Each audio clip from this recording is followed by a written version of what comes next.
Hello and welcome back to Red Hammer Live, people. Welcome back to the YouTube channel, people. Welcome back to the GVO show, people. Make sure you're smashing a like. Make sure you're subscribing. If you are new, we're trying to reach 1K before the end of the season, people. And yeah, today's a bit different. Obviously, international break and all that. We're just about reaching the end of this just absolute shit. I can't be asked to talk about England. I really don't care. So yeah, Alfie, bro, what's up, man? How you been? Yeah, I'm doing good, man.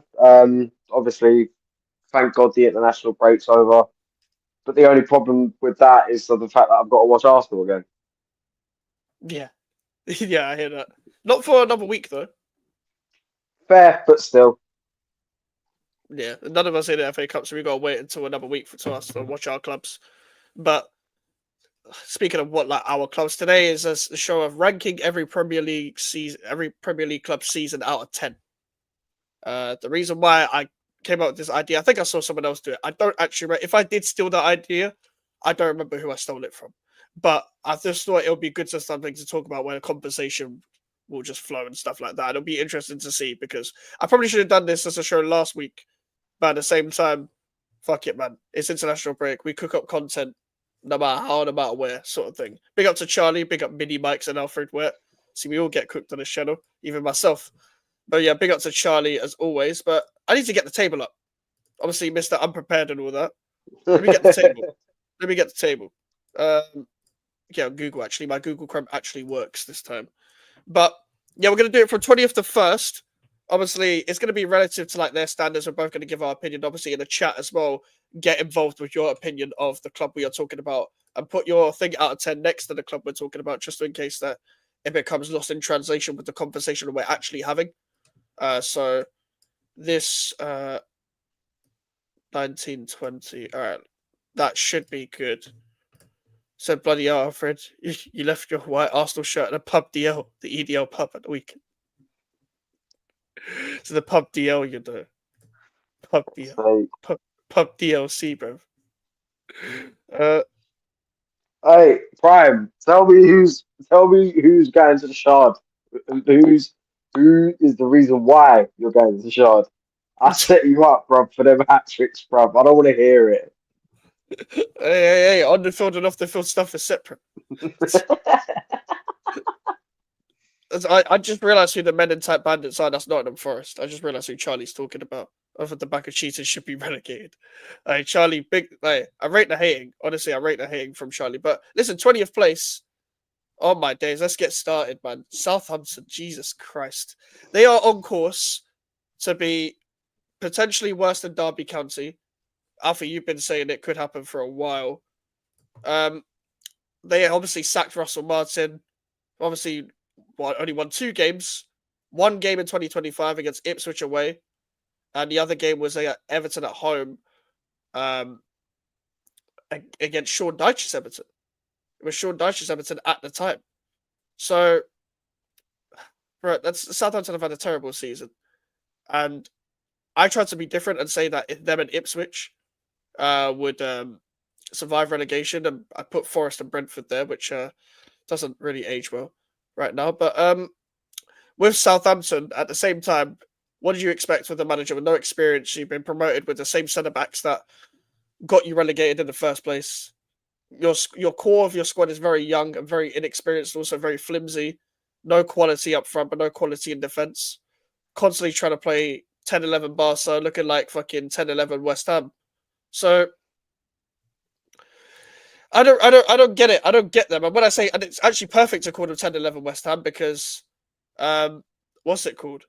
We got relegated. We came 20th that season. So there you go. So Arteta better not be in the top five. Top five should be the managers who are European fans outside the top six. No, it's rated everyone out of 10 anyway. But if you're talking manager of the season, Arteta shouldn't be there. Fuck no. Arteta Fuck should not no. be there. Fuck I said no. I said after the shot we white shirt. We went to the pub deal and celebrated with the members. Just all the racist white women and all the racist white men, all the bald white men. Oh no. Alfie's like no comment. But Southampton, it's got to be a straight 0 out of 10, man. Yeah, it'd be pretty foolish to pick anything else. They have been catastrophically poor this season. And did we expect anything else? Hmm. I mean, like they've been dreadfully poor. Can't seem to figure out what the fuck they're doing, and with good reason should be sent back down to the Championship. Yeah, and listen, Villa fan, I do agree to an extent, but at the same time, if you're being hired to get out of a relegation bout and you don't have the players, what's the point? But also, what was the point of them appointing him?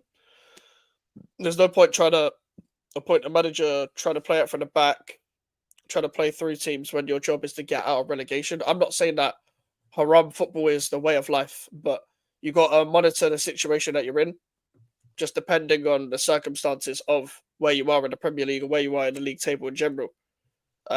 With Jurich, he was always going to be a borderline impossible job, and I feel like the squad's morale was never going to rise, regardless of what was going to happen, because Russell Martin fell out with bare players. Russell Martin was, car crashing himself and was never ready for the Premier League and never will be, unfortunately for him. But I don't like also when you got someone like Tyler Dibner, you got to build the team around him regardless.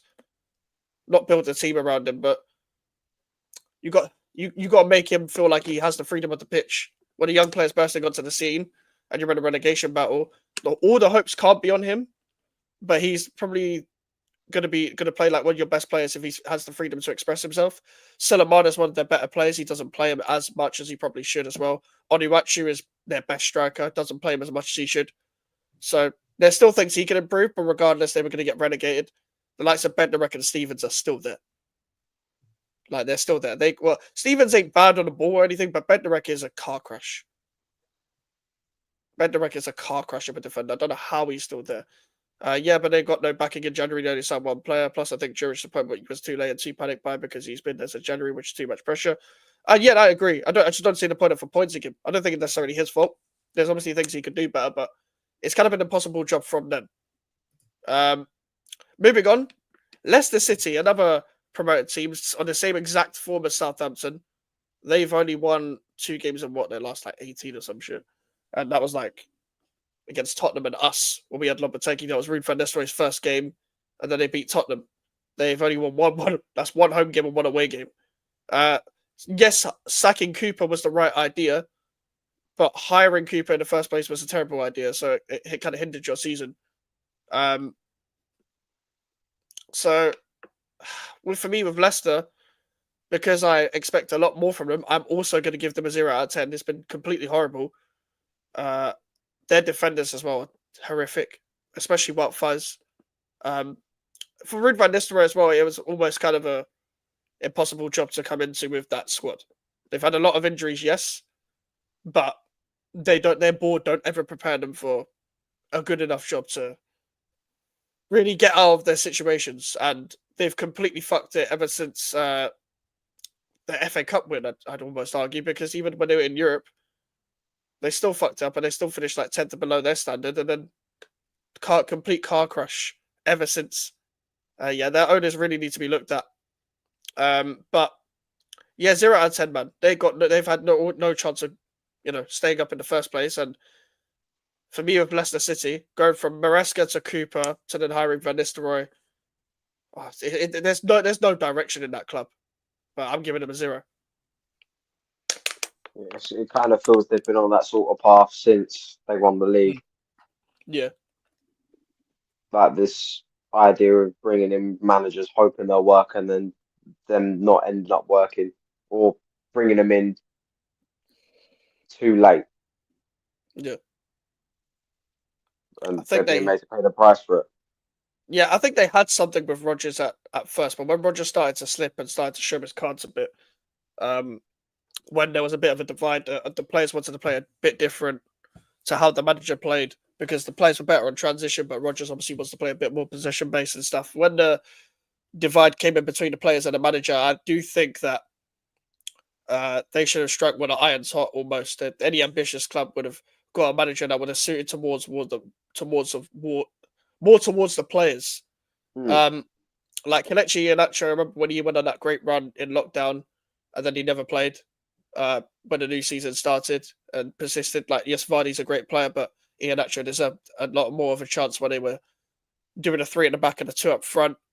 Uh, Madison was obviously very streaky. Barnes was very streaky. Like, they had something with that squad, but ever since Rogers got sacked, obviously Rogers deserved to be sacked a lot earlier than he actually was. But they didn't even invest in that transfer window. Didn't replace Schmeichel when he Mm. went to Anderlecht at that time. Then got Dean Smith for whatever reason. Then he left. Then they got Maresca. Cool. They made some good signings for the championship. Plays the championship, and even then they nearly fucked it for a little bit. Um, got promoted, and Maresca went to Chelsea. And the most logical thing they could have done was hire a manager with a similar style of play. But they went complete to the opposite and went for someone as probably the most unambitious appointment in the whole league in hiring Steve Cooper, who and their players did not look like they were motivated to um, play his style. And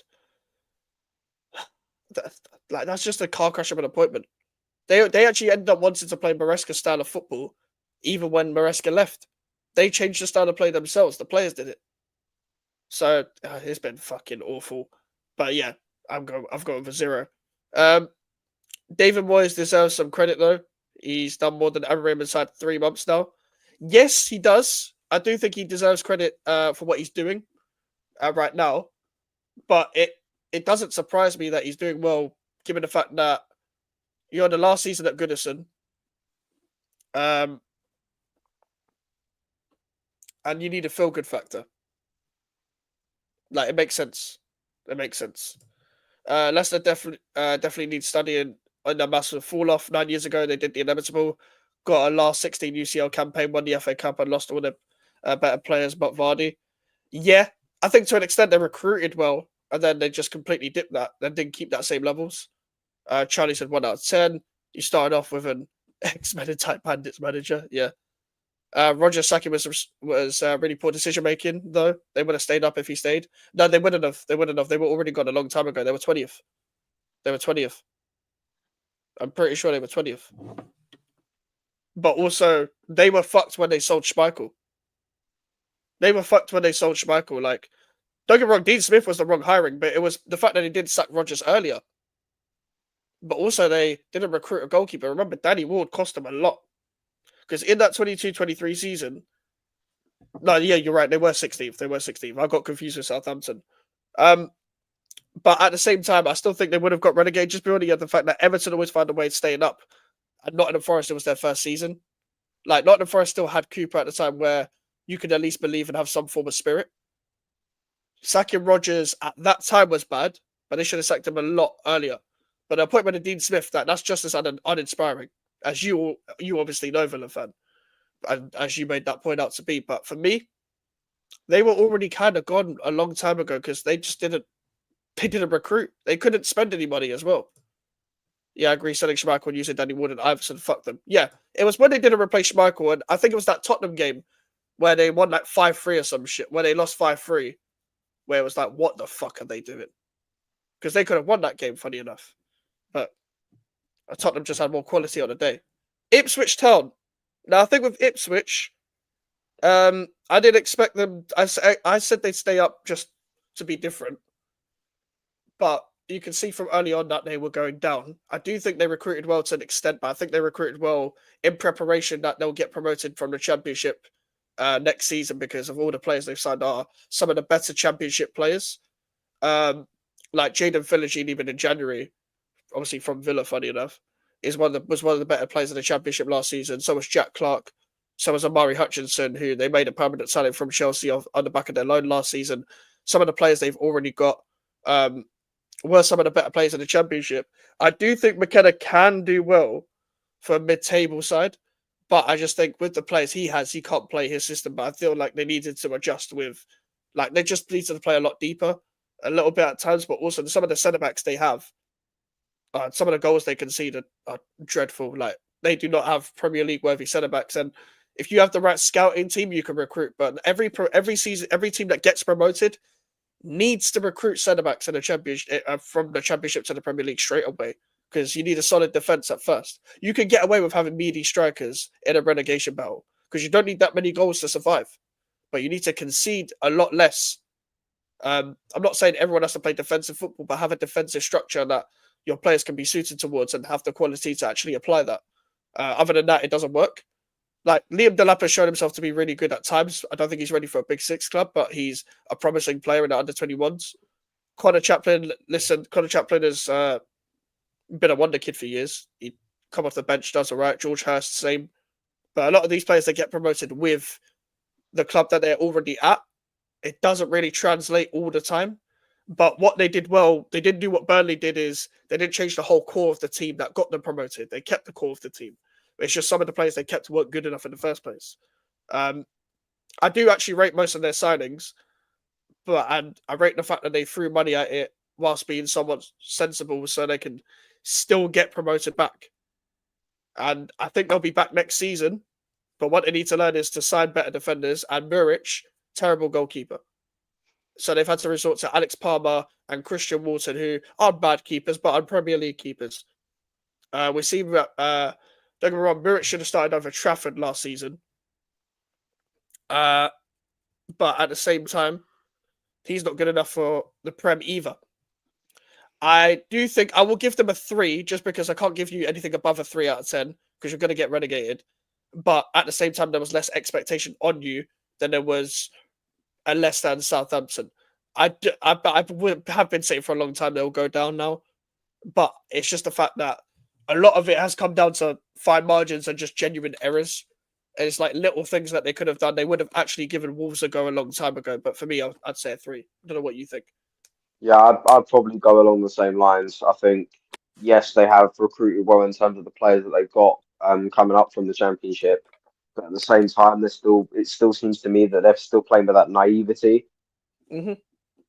that they need to upgrade in terms of defence. If you're gonna be a newly promoted team in the Premier League, you've got to be good defensively, and they just haven't upgraded. Seems to me that they thought, oh, our defenders did well in the Championship, we'll be fine. But now it seems to me that they've realised that ain't the way forward if you're going to be a Premier League club. So Yeah. they will go down this season, but like you, I think they'll definitely come back up with better experience and better know-how as to how things work and with better defenders, hopefully. Charlie says, one, they've got a weird funny ways of jar of mustard about, and for that alone, get out. I've not seen that. I've been saying this for years. Dean Smith tried, but couldn't hack it at a big level, plus wasted money on mid players and struggled in some smaller games. He was Championship level at best. Big up to Godfrey every single time. Shout out to yourself. Delap starts at Arsenal, to be fair. I think most strikers do because you don't have a fucking striker. Same with you can argue he probably starts for us up front, but that's a different conversation, I guess. Same with Gerrard. Gerrard is Lampard. Gerrard Lampard, he maybe do well in the Championship club, maybe bring them up, or do a really he was worse. Yeah, some managers are just better in the Championship.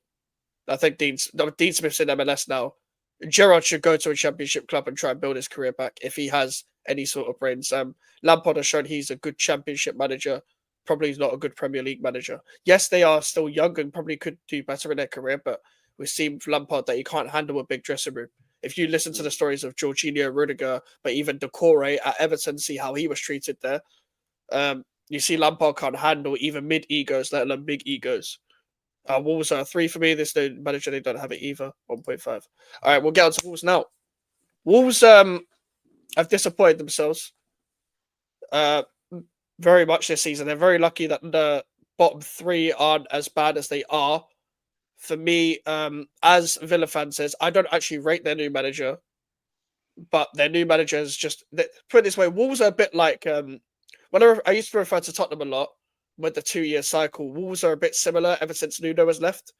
Nuno was like Tottenham's Poch in a sense where they had that manager with the stability and the fans and all of that, and the fact that he was sacked in hindsight obviously is a bit shit, because even the fact that, yes, they went below the European standard, and listen, everything's hindsight, but he had a team with that. He knew the players. He was probably the best manager to handle a situation where their best players could leave and he could try and bring them back up with the likes of Jota leaving, etc. But it came to a point where, then you get Bruno Lage in. He had to play 3 at the back because the team were used to playing 3 at the back. Then when he had his own style of play, he played a four at the back and was absolutely awful. Then he gets sacked. Lopetegui comes in, does well the first couple of months, and then he gets sacked. Well, no, he leaves because of lack of investment, because he knew that they weren't going to spend any money. And then Gary O'Neill was hired, very naive manager. It's only rated because he's young and English, which people like to think that that's just enough to be a good manager now. Doesn't know how to set up for set pieces. And he's brought them back down here. And then Vitor Pereira is just very uninspiring. He's a new voice, and they're playing off moments in individuals like Cunha and Andres, etc. in the team, but they're not a good enough starting it just as a package as a team. They're still not good enough, and that's due to the board giving them a lack of investment and lack of direction at that club, and due to the fact that it's still Wolves. They're probably going to be in a relegation for a battle for a couple of seasons now, but I still think a 3, just for their standard. But I don't know what you think. I think, yeah, I do think fair enough. Bringing a new manager in was the right thing to do. But like you said, it's just a new voice for them to hear. But eventually they're going to get tired of that voice. Mm-hmm. And there'll be another manager that will come in. It'll just be the same constant thing. It's been happening, like you said, it's been happening with Tottenham. It's been happening with Manchester United as well. Like, we've you kind of expect it, but I think, I completely agree with the fact that because the teams below them have been so poor, they're in the position that they're in. And for me, I don't think anything more than a 3 as far as their season's concerned. Yeah, big up to Miss Melina. Charlie said I'll give them a 10. They got Ballon d'Or, so they could your blue balled Arsenal fans in January, which always pumps you up in my book. I think Alfie was one of the few that didn't fall for the Cunha nonsense. Like I said, I believe it when I see it. Yeah, that's what everyone should do as football fans, but nobody ever follows it up, unfortunately. I'm very bro, at West Ham, anything could happen. Bro, like a player could fly from the plane, go down to the country, see how shit it is, and then just fly back. That's what I expect at West Ham. I think Wolves will sack their manager next season because even with his new January signings, can't seem to work any magic. He'll definitely get sacked next season, just because they don't invest. They don't invest. But yeah, did you give them a 3? Yeah. Okay. Next club, West Ham United. Bloody West Ham United. So where do I start? I had to put up with Julian Lopetegui from August to January. So I've had to put up with the worst West Ham United manager I've ever seen after seeing one of the best transfer windows I've ever seen. So that already brings it back down. And yes, cool, in hindsight, the transfer window wasn't as good as people said it was, but we gave it to the wrong manager anyway, so that's kind of all null and void to me. As I've said when Lopetegui was here, 90% of what you see on the pitch is from the manager in modern day football. But people like to give every single player that joins West Ham 5 minutes of fame and then just call them shit after gassing up the new signing all the time because they're somewhat stupid. But that's the reality of West Ham fans for you. For me, this guy, Lopetegui was good. What do you mean? Such a wind up, bruv. This is different because I know we've been here before in similar seasons. But I'm glad Charlie said it just before me. I'm giving it a 0 because I had to put up with Julian Lopetegui. I had just for Lopetegui alone, I have to say a 0. And it's the fact that we hired a better manager in January, but in the middle of a January transfer window, just one day before an FA Cup game, not give him any sort of chance or any hope. Well, we could have had this manager with his own squad in the summer, and we wouldn't have been in a completely poor position. This maybe would have been a transition season. Then maybe we'd be back up. Cool, whatever. Now he's been set back in 6 months alone just because of what he's had to put up with the previous regime and stuff like that as well. And I can't be asked. I just can't be asked with this club. I can't be. We've only had a couple games I've enjoyed.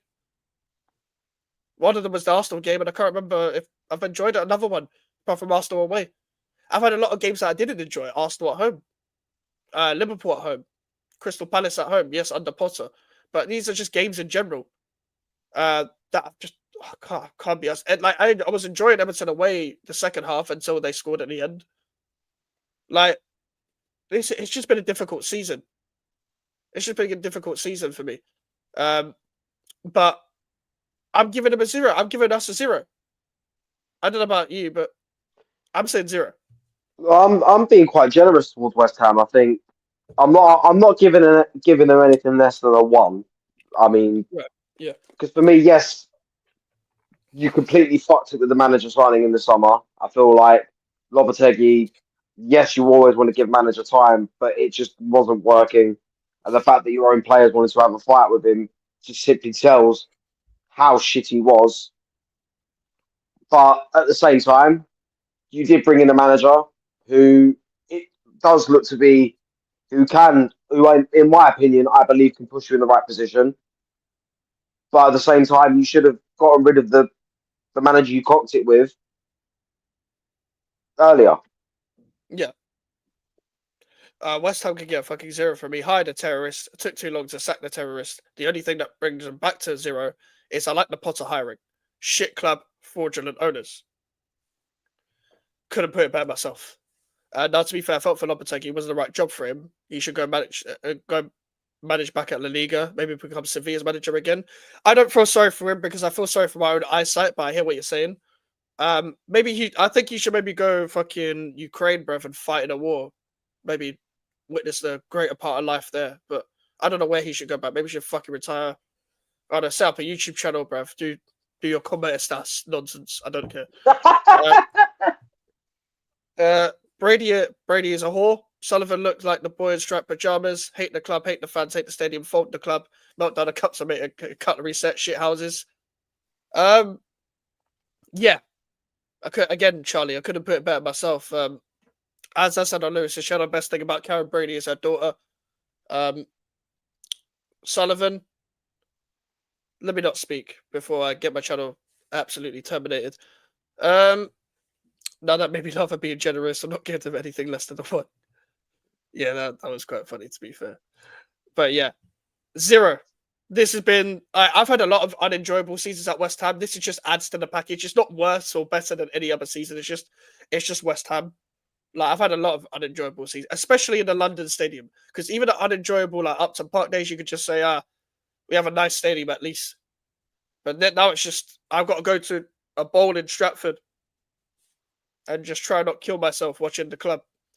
Everton.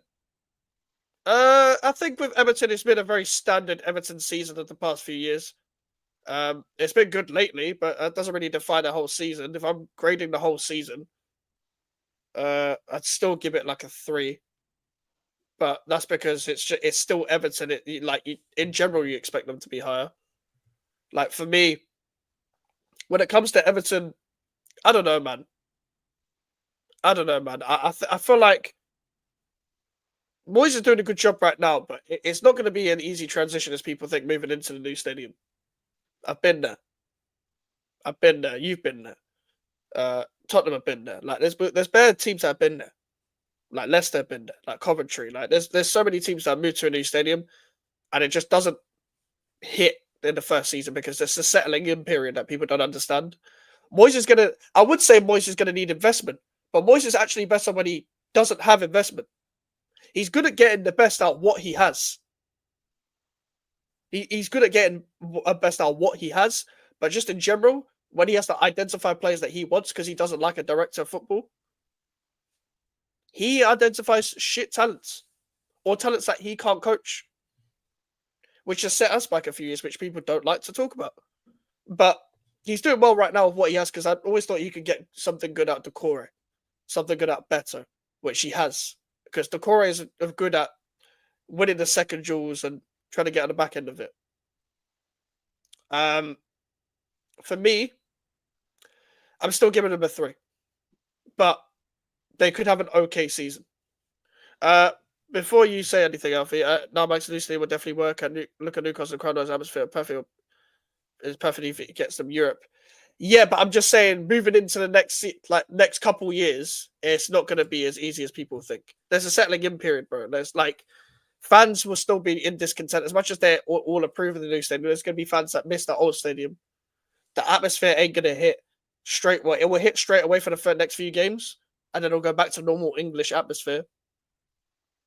It isn't going to be the same because it ain't going to feel like you're playing at your home. It feels like you're playing at an away ground at first.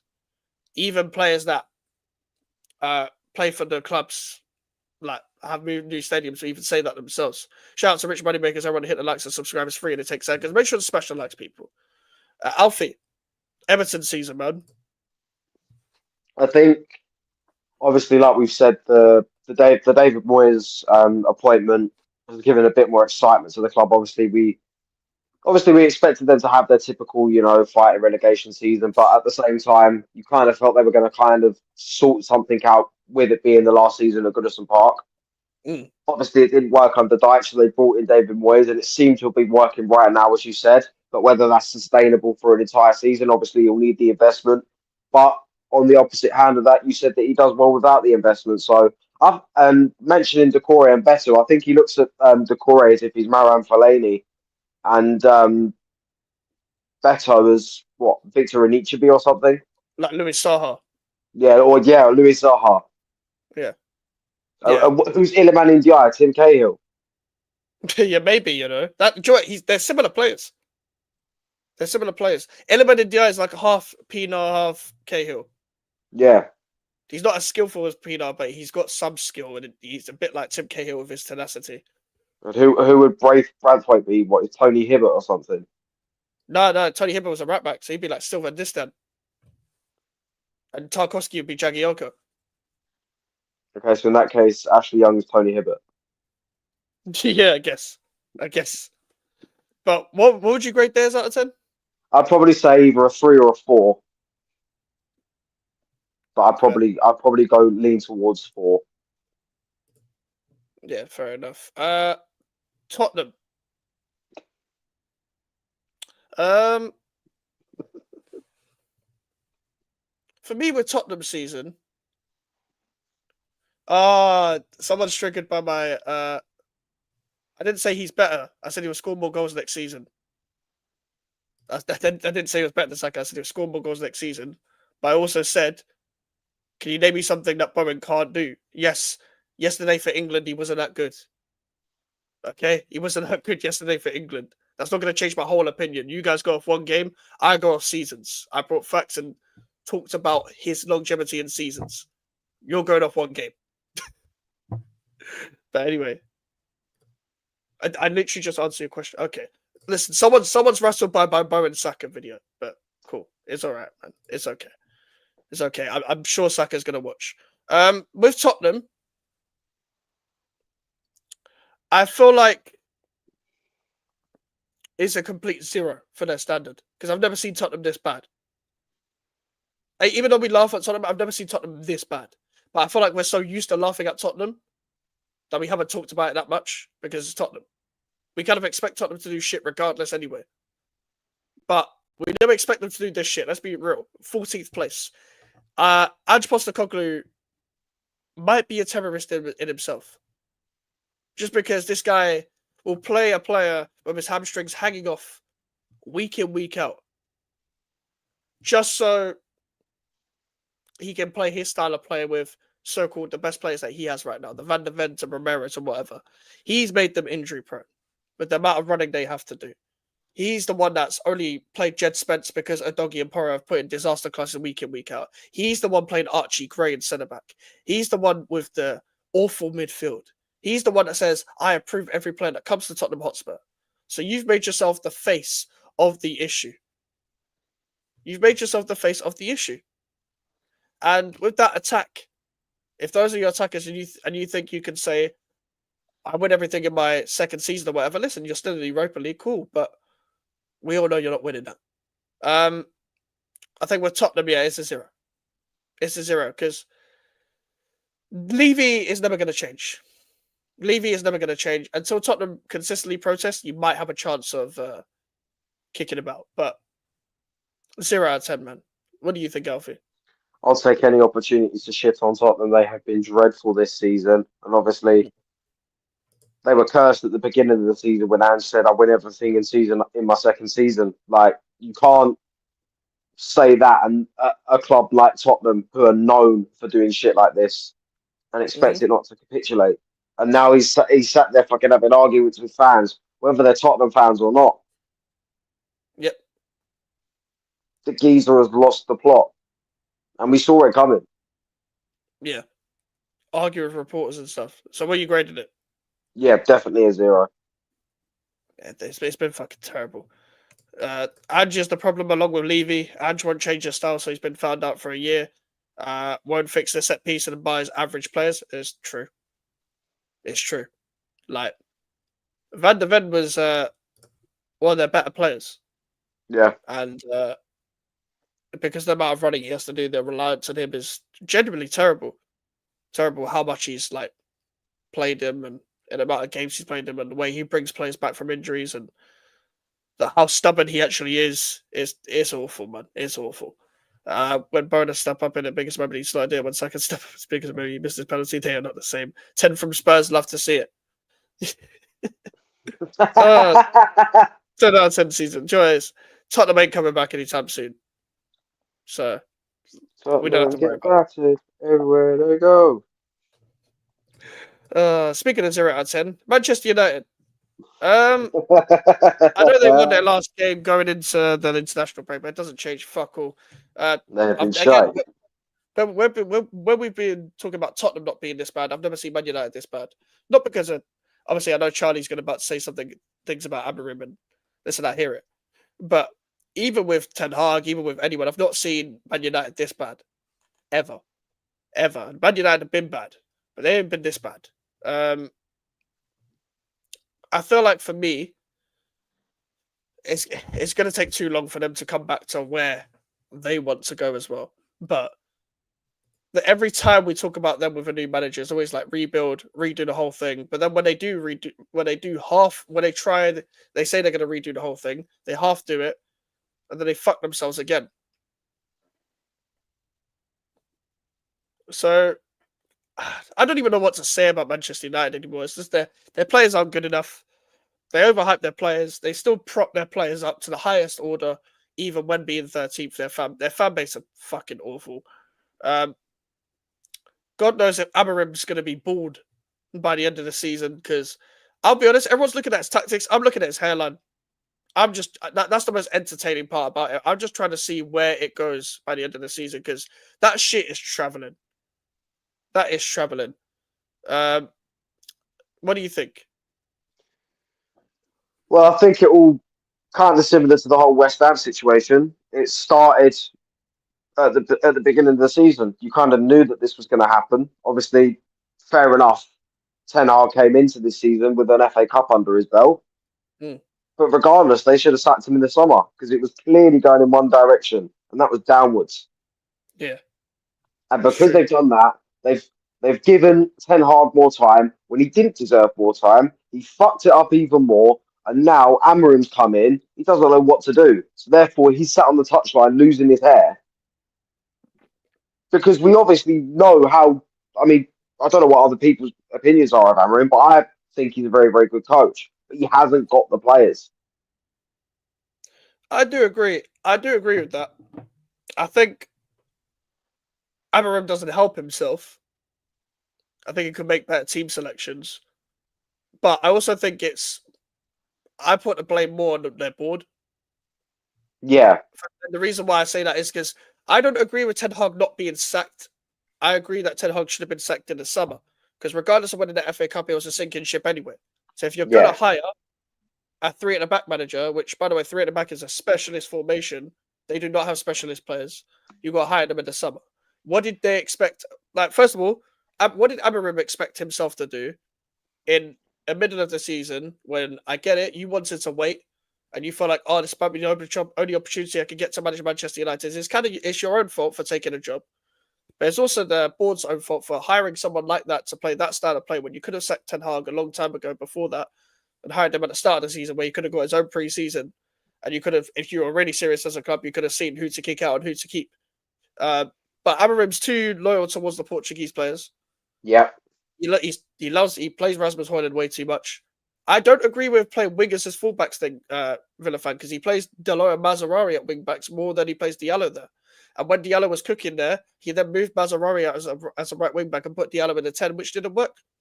And I feel like Dorgu, yes, is an Amarim player. They look better with the likes of Dorgu. But at the same time, like, I don't know whether Amarim should be sacked. I think I'm still going to judge him properly when he does have his own season. But regardless of what he gets in the transfer window, you have to be judged because, you chose to take this job. You should know the circumstances you're current in when you're getting interviewed as a manager. When you're getting interviewed, if it doesn't spell out to you what are the pros and cons of the situation, as much as it might not be completely your fault behind the scenes, you've made it your fault by taking the job. But yeah, and then got Onana is a mess. Onana, that man is a fucking mess.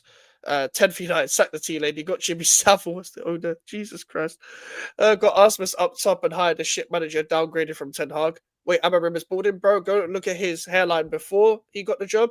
So now he's got the job. He's saluting halfway, as Specs would say. You can't be a really good coach and then need players. Being a good coach means you can coach and more players and fitting your system. I would say there's not really many coaches that could do that now, though.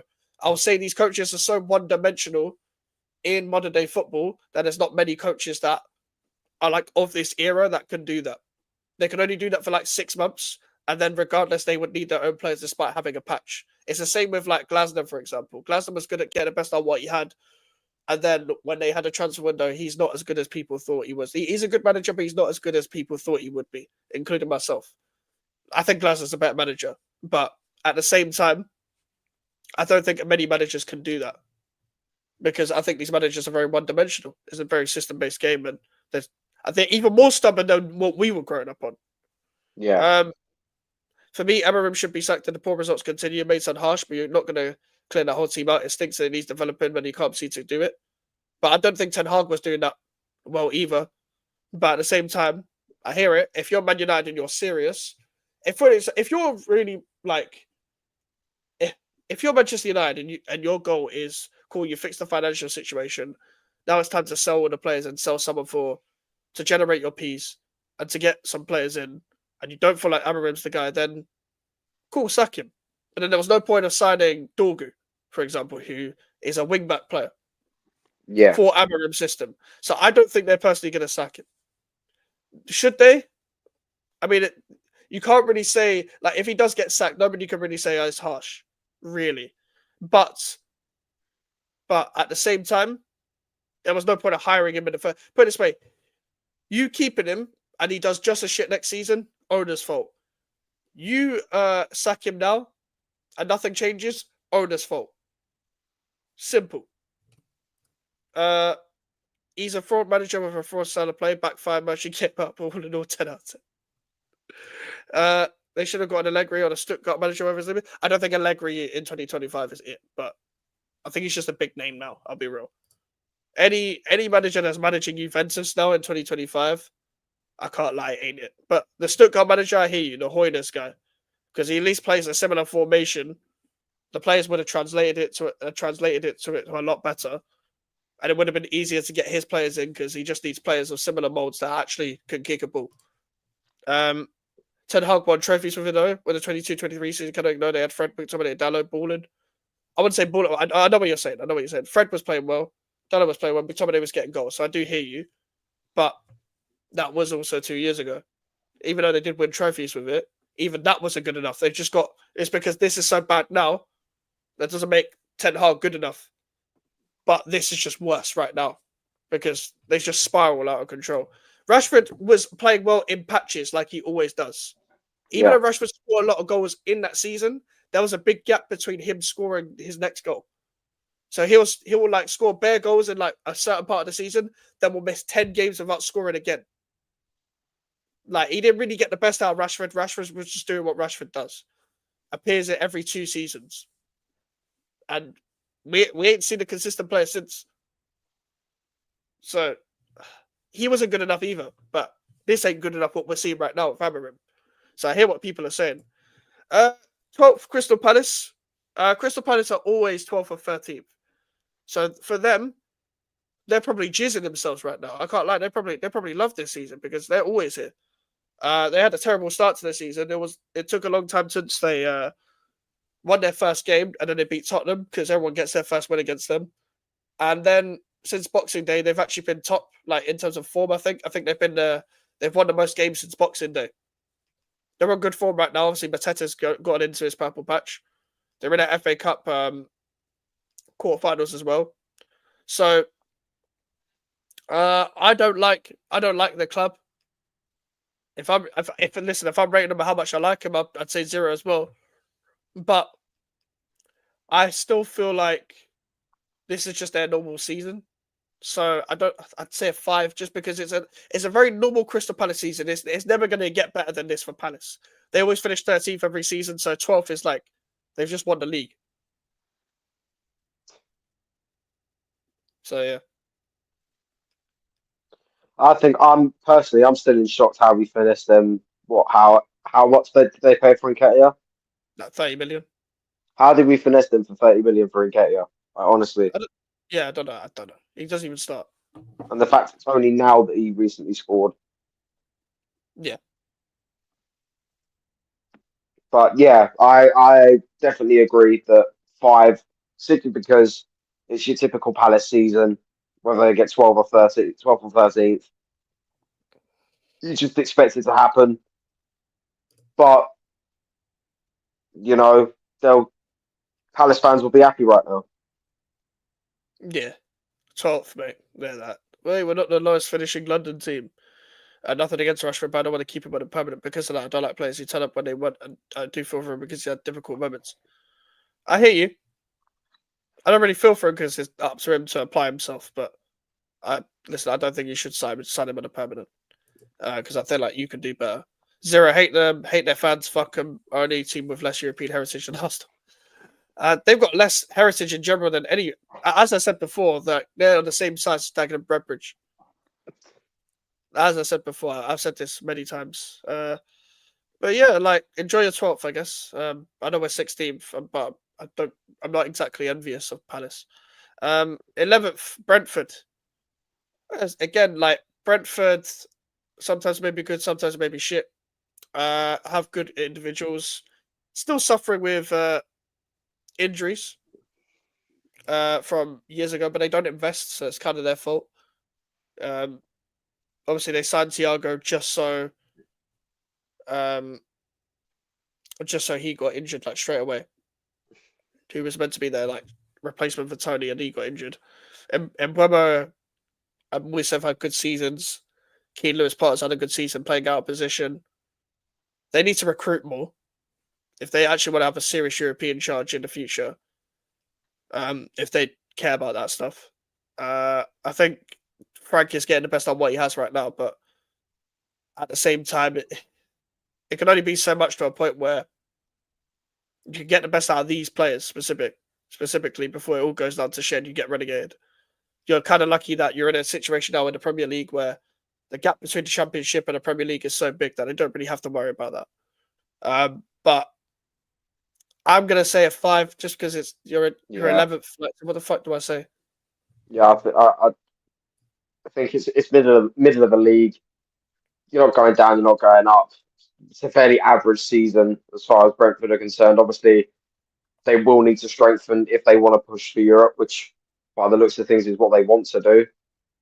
And hopefully, they can improve the squad and improve the way that they play, and they will end up getting Europe. Yeah. Bournemouth, despite them being 10th, it's been a really, really good season because they're still in Europe. They've been incredible. They've been incredible this season. Yeah, they're still in the European battle.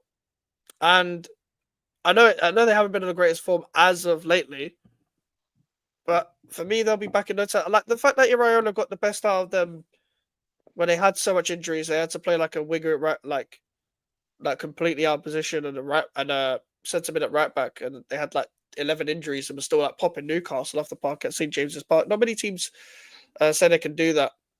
I do like the way their manager plays. I do feel like they need to be careful how many players of their star players they can sell next season. Yes, they will have a lot of money. Yeah, Yes, they recruit very well. Kirkus and Hoyson being the two that are linked with um, a move away and stuff like that as well. But I believe with the board they have and the owners they have right now, Bill Foley and the recruitment team, they recruit really well. They're structured really well as well. So can't really say too much bad about them. To be honest, I'm gonna give them a 7 because I feel like it's a very solid season. I feel like Iraola's doing a good job. Hopefully they get Europe because I want to see them in Europe. I want to see them with that stadium in Europe. Like that, like that's just something I want to see. Like, and with the players, I'm not like I was screaming at people when people were saying because Solanke's gone, Bournemouth are gonna dip. Bro, Bournemouth recruit well. Bournemouth recruit well. Even Kirkis and Hoyson leaving. If they recruit the right players, they'll be fine. They'll be fine. Because Hoyson was the third choice centre back. They had Senesi and Zabani. They'll be fine. They will be fine. Just don't sell too many of them at the same time so it doesn't give you too much of a headache. Because you could build on something. I don't believe everyone's going to leave straight away. And they've got players there that were under previous managers that are doing well, like a Lewis Cook, like a Ryan Christie, etc. That will pop up and do a very, very good job. So, for me, 7. I think for me, they are exceeding expectations, which as far as season expectations go, but if we look back at the start of the season, we wouldn't have Mm. expected to see Bournemouth in a position like this. Obviously, looking at Europe with what 9, 10 games to go, they're in a position where they can get Europe, and they have incredibly deserved to be so. They've got a brilliant set of players, obviously right recruitment. And I completely agree with what you're saying about if they do end up having to sell players next season, they need to make sure they don't sell too many. Otherwise, they'll end up destroying what they've worked so hard to build. And that's the last thing that you want. But this season, for me, they've been incredible. So I'd go with an 8. Yeah. Aston Villa. I don't know whether Villa fans still in the chat, but it's going to be interesting. This one, they're in the Champions League against PSG. Obviously, it's been difficult for them because it's been quite streaky, so they've been quite up and down. They're still in the European battle. I still think it'd be good to get any kind of Europe, just because you've only been in Europe again for 2 seasons in a row. They're still in the FA Cup as well, but it hasn't been easy. It hasn't been easy. Um, I'd say a 6, just because they probably wanted more, but it's not that bad. So I'd probably say just above average. Um, I think Emery's a good enough coach to get them back to where they need to be, but again, about investment, if they can get away from this PSI issues and stuff, just recruit the right players in the right positions with the right depth. A lot of I, I, defensive injuries. So just try and refresh their defensive line a bit. I think for me, I'd probably go, if we were talking about this from a European perspective, I'd probably say a seven for this season for Aston Villa. I think they've done incredibly well in Europe and rightfully deserve to be in the quarterfinals. I Mm. think they'll do quite well against PSG, but whether they'll end up getting over the line, time will tell. But we're talking about the Premier League here, and you can see the similar situation that Newcastle had this last season, struggling with the going from midweek to playing at the weekend again. Yeah, and after not being in Europe for such a long time, they've kind of looked as if they've prioritised that this season, and they've been poor as far as the league's concerned. They can play well, they are incredible, but in terms of where they were last season, they've definitely dipped off. But like you say, Emery's the right man to get them back into a winning position. Yeah. Fulham, really good season for Fulham. Probably got a bit under the radar just because there's so many teams competing at the same time, but they recruit really well. They've got a really good manager. He's been there for a while, gets the best out of what he has. Underrated centre back partnership with Anderson and Calvin Bassey. Iwobi's had a good season. Like Smith has played a part. Um, their midfield has been really good. Lukic just stepped up to the plate since Paulinho's left. I feel like Jimenez has had another really good season. Rodrigo Muniz coming off the bench again, a decent competition as well. They're also in the FA Cup still, obviously beating Man United on penalties. coming up against Crystal Palace on the weekend. Hopefully they win. And yeah, I'm giving them an 8. I've not seen Fulham this high in a very, very long time. Yeah, but I definitely agree. I think as far as Fulham's go, especially in the 2020s, as far as we're concerned, this has been Fulham's best season in the 2020s. We haven't seen this in a long time. You have to go back to the 2010s when they were competing for Europe. Obviously, got into the Europa League final that year, but Mm-hmm. they haven't been this good for so long, and it's good to see it. For us nostalgia people, it's good to see Fulham in a good position again. Obviously, they've got incredible players, an incredible manager in Marco Silva, in my opinion. Just a shame that Smith Rowe is playing for them and not in an Arsenal shirt, but I'm glad to see the boys doing well over in West London. Same with Alex Iwobi as well. Got brilliant players. Calvin Bassey, such a quality player, and rightfully deserve to be where they are. What'd you grade it? I'd probably go with a 7. Brighton, speaking of 7, Brighton are there. True, it is with Brighton, yeah, I'm a big hater. Like not in terms of their club, but just like in terms of their manager and the way they've been this season. Because I do think, um, I don't rate their manager as highly as people rate him, because I do think they've got better individuals now than they have before. Um, to bail them out, like a Pedro, who always bails them out. Jorginho Rutter when he can. I still think they could do better, funny enough, but they're on really good form right now, which it takes 4 or 5 games to be up there. But I don't want to like discredit Brighton too much as they are still 7th. But I just don't think that they play as good as people think as a team. That's why I think the wheels won't stay up unless they recruit the right players in the right positions. I still feel like they're in need of a Caicedo replacement and a McAllister replacement still till this day. I don't think they have good enough midfielders. I don't think they replaced Pascal Gross well. But saying that, with the league the way it is, Brighton are still finding more final third quality than most other teams, and that's what brought them to 7th place. And if they do get Europe, then fair play to them. They've drawn 11 times, like fucking hell. Like it's fine margins and stuff, but I think their manager's a bit naive. So I do feel like going into Europe with that manager will be even worse than how they did with De Zerbi, who I don't even rate myself. I don't even rate De Zerbi like that. But like if Brighton are 7th right now, then 7 or an 8, like 7 or an 8. Like, I'd still probably say 7. Yeah, I'd probably say 7 as well. Obviously, they've got an incredible set of players. Obviously, you look at the likes of João Pedro, Minte, um, Danny Welbeck, obviously having his best scoring season in quite a while in a Brighton shirt as well. Still need a few replacements in big positions. Obviously, you look at the Caicedo position. Don't really think they filled that yet, but they've done really well to get themselves in that position, just despite dropping points in terms of draws.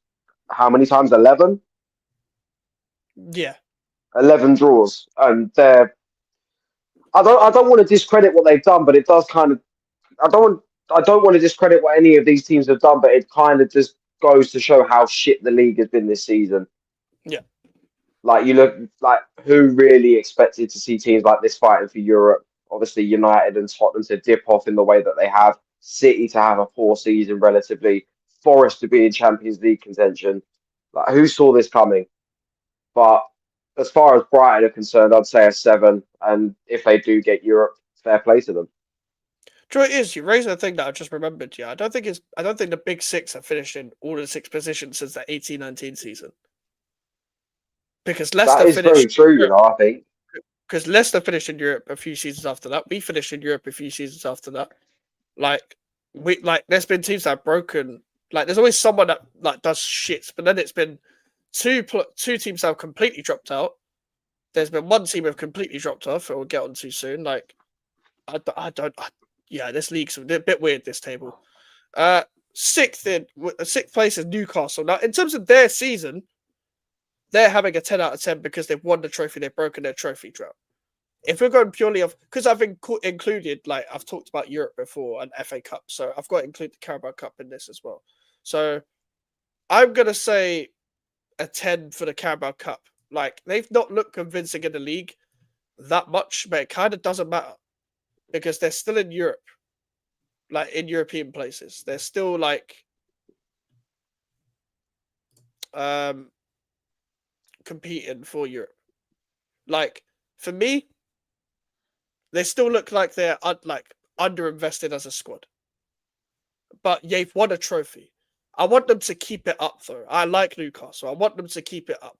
I want them to carry on and capitalize on what they have because I don't believe in Gimaresh and Isak leaving, both of them leaving like in the same fucking window or whatever. I think it'll be very hard to get them players off them. But they need a couple centre backs. They need a right back to compete with Livermore. I think Trippier's done.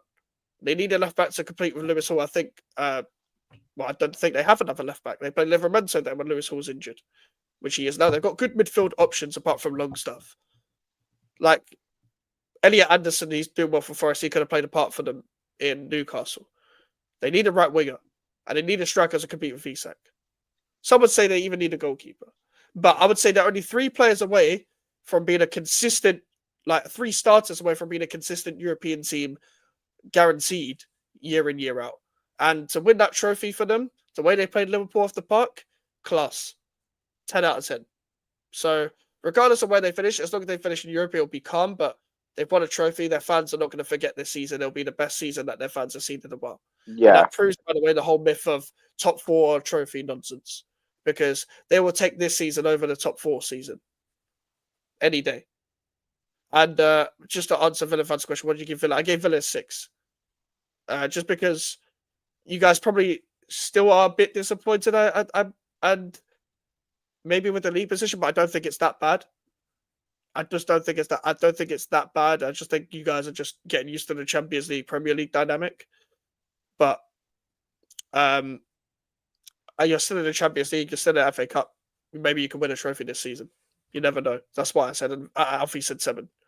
Yeah, I think you'll get Europe as well. But yeah, what do you make of Newcastle? 10? Yeah, I think 10. I think even I would take this season that Newcastle have had over a top 4 season any day. I think as long as we're winning the trophies, that I feel like that matters more than whether you finish in the top 4 of the competition, because it seems as if you want to finish in the top 4 more than you actually want to go on to win the competition. You just want to be part of the party. You don't want to take over the party.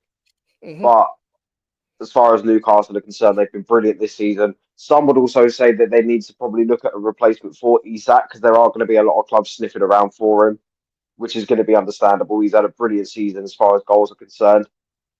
But they have done relatively well this season. Do need a couple of players in some important areas, but they could be a mainstay in terms of European football for years to come if they make the right decisions.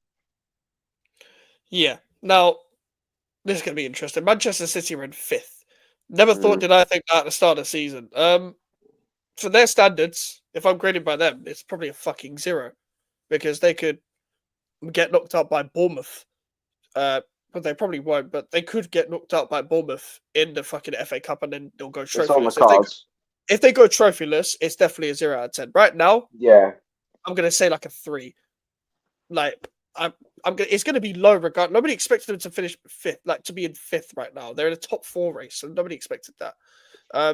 I do think they'll be back next season, but that's because they are serious and they'll recruit properly, and they've got the right manager too. A lot of people are saying a lot of nonsense about Pep this season just because he's fallen off for 1 season. What do you expect when a team wins fucking 4 in a row? Then the teams are going to drop off eventually. Not only that, you've also got to look at it from they were there in the summer transfer window, saw that Liverpool didn't invest, saw that Arsenal invested poorly, and sat there and thought to themselves, well, why do we need to invest if these guys aren't? I mean, they brought in Savinho and Kovacic, but at the end of the day, well, sorry, not Kovacic, but they didn't really strengthen. Were made to pay the price for it. Had to make signings in the January transfer window. As far as I'm concerned, they're getting a 3, maybe even a 2. But I don't think you can point the fingers at Pep. I feel like if they go into next season and they start incredibly poorly, then you can kind of start thinking, well, is it Pep's fault? But I think a 3.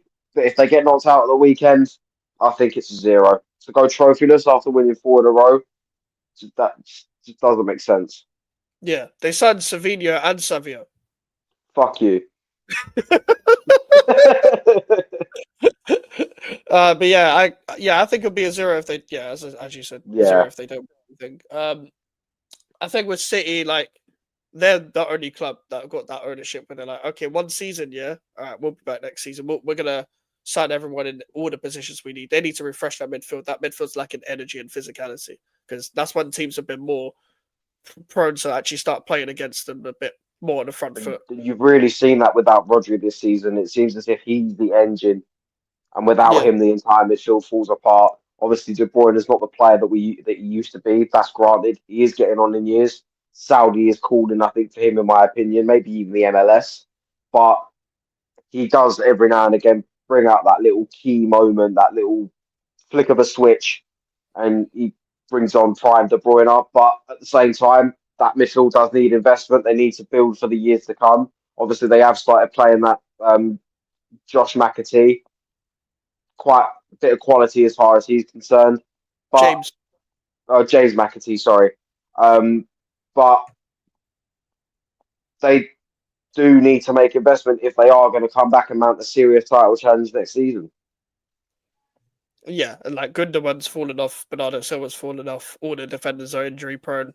That's the only thing I'll criticize Pep is that he doesn't really manage the defenders properly. Ruben Diaz is their best out and out defender, and Hopefully, he sometimes starts playing as well because he's got a new it's woman. Maya Gemma. Then sometimes he even gets injured himself, so like it's less long. Like Christopher and Marmoush are ballers. Um, I think even that Nico Gonzalez will do well as a backup when Rodri comes back. I just don't think he's going to be ready to play week in, week out for City. But I beg, please sign wingers like City. Please sign a couple wingers that are actually good. Like I like Savio, Savinho, two players. But with like Doku, I don't listen. I don't rate Doku. I think obviously Grealish's time is probably up. I just want to see like wingers that will actually ball out for City because I know what City are capable of with Haaland up front. Chelsea, that's a weird one. Weird one. With Chelsea because when Chelsea are doing well, it's like they've got their Chelsea back. When Chelsea are doing bad, it's like I want to kill myself sort of thing. That's what I get from their fan base. Um, I would love Chelsea to do worse than this because despite their meltdowns, they're still fourth. I mean, the Conference League doesn't make a fucking difference to them because they should be winning the Conference League. Will they? Listen, Betis, what have you got for me? But I don't fucking know. I'm gonna say a sixth because you know what it is, yeah. Chelsea used to be that club where they're like, I want to win the league every season, and ever since like the 18-19 season, it feels like they're turning into you man a bit. Where like can we at least get top four? Like at least get top four sort of thing. I feel like they've carried that mentality for so many years. Where I just feel like this ain't a great season. Like this ain't a season of note. Like yes, it's the manager's first season and stuff, but it comes to a point where like surely we gotta expect Chelsea to do something of note in the next couple of years. That's what I think. But I do rate their manager to an extent. I do think he's too naive to be a Yeah, Chelsea manager that takes them to a title challenge, etc. Because I feel like his teams just get run over too much from a I physical do. angle. I That's what do I think it's. I did think that Chelsea were going to kind of struggle under Maresca simply because of the fact that it's very rare that you see a manager that comes from straight from a championship team, a team that did get promoted and gets one of the so-called big jobs in English football. I feel like it was a very very tough job for Maresca to take on.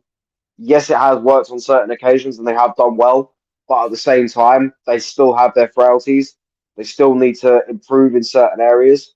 Um, I feel like they win the Conference League regardless. I think if they don't win that, then it's an incredibly poor season. But for me, I'd probably go with a 5 overall in terms of Chelsea season. Yeah, I agree with 5. But like Chelsea finishing top four, that it's Chelsea, bro. I'm not trying to hear all that about like but top four. Like, I don't care.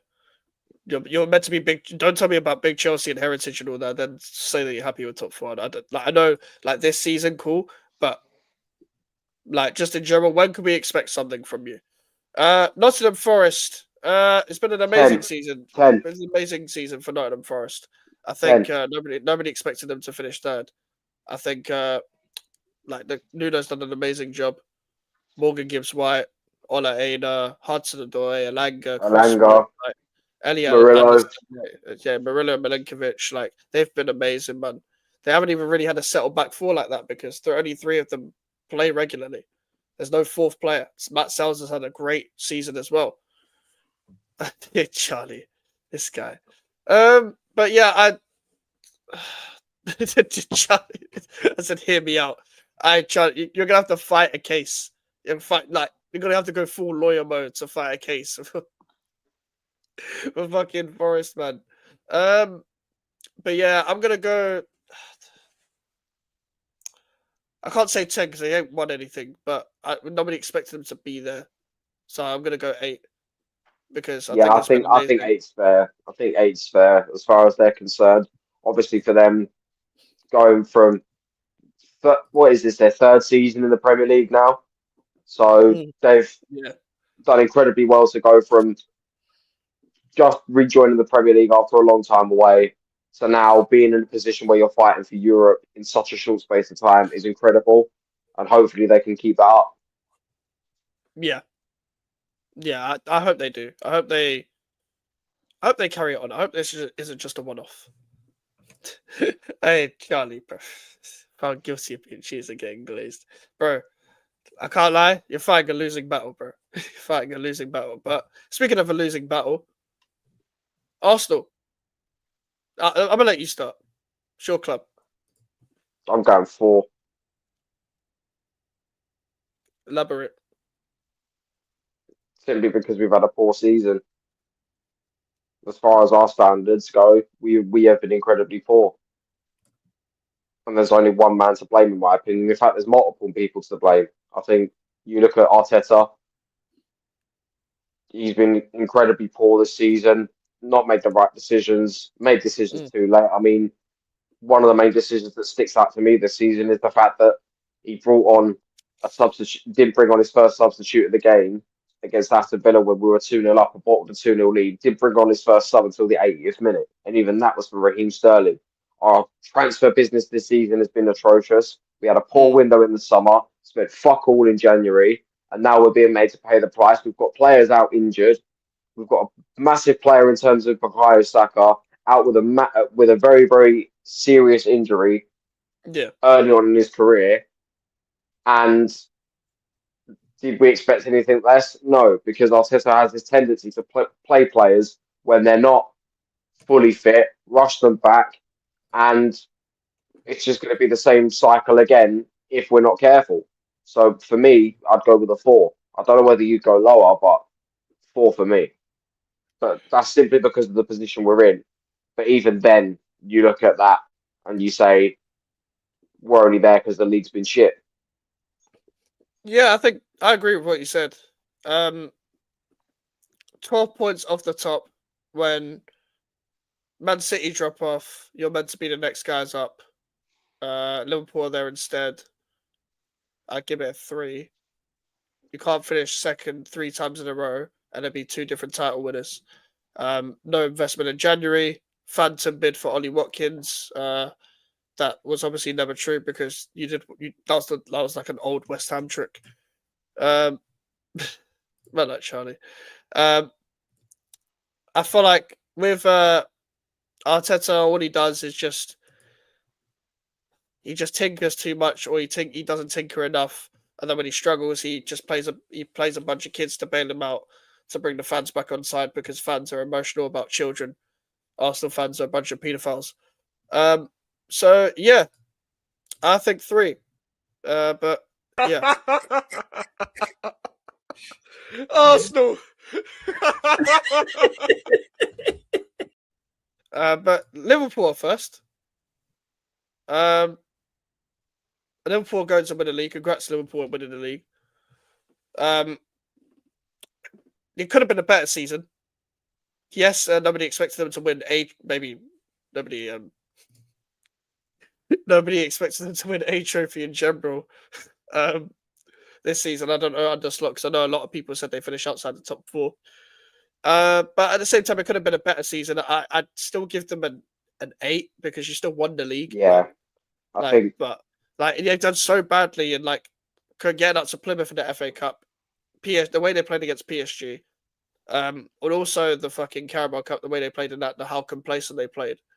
They got absolutely ran over by Newcastle. I don't think this plays a part in their season, but as I said in my video earlier about Trent, the fact that Trent's going to Madrid and the lack of movement in terms of their new contract stuff with Salah and Van Dijk is very worrying. It depends what's going to happen next season when it comes to them, and it depends how they're going to replace them. I feel like for me, to win the league as your first manager, as a manager in the first season in Liverpool, it's still really good.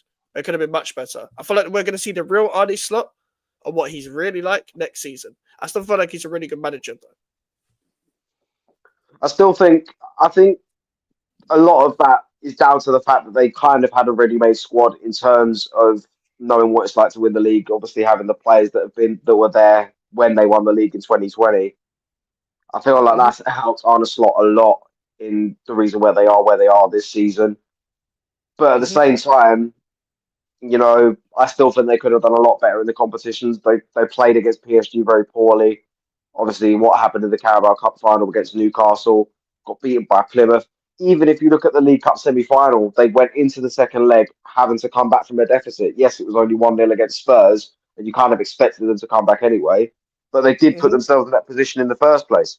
But I think congratulations to them for winning the league. Very, very good team this season.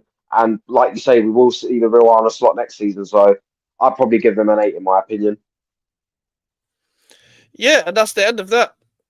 That's the end of that. We've graded everyone's season. And safe to say it's been a fucking interesting season, but also a weird one in itself. Fuck knows who's going to finish where in the European battle. Pretty much the first 3 positions are locked in. And then 4th to 10th, no one knows who's going to finish. Well, 4th to 11th, let's say. 4th to 11th, nobody knows who's going to finish where.